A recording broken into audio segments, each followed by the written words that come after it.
ГСП онлайн. Городские новости сейчас. В Ухте прошла велоночь.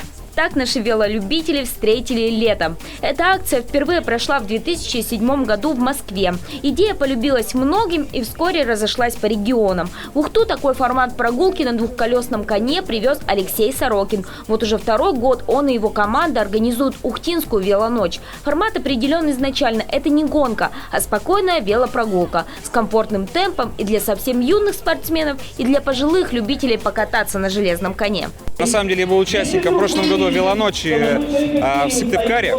И я настолько заразился этой идеей, мне так понравилось. Мне понравился формат, ненавязчивая музыка, всем все нравится, все чувствуют себя естественно, без всяких какого-то допинга, алкоголя и т.д. и т.п. Вот, и я решил провести здесь такое же мероприятие. Ухтинцам идея пришлась по вкусу, и это ярко демонстрируют кадры с квадрокоптера. Старт на стилобате ГДК. Маршрут – улица Ленина, проспект Космонавтов, загородная старая часть города. Финиш – у городского дворца культуры. К нему, преодолев 9 километров по жемчужине Севера, добрались больше 1500 человек. Официальную регистрацию прошли 1524 велолюбителя. Это в разы больше, чем в первую Ухтинскую велоночь.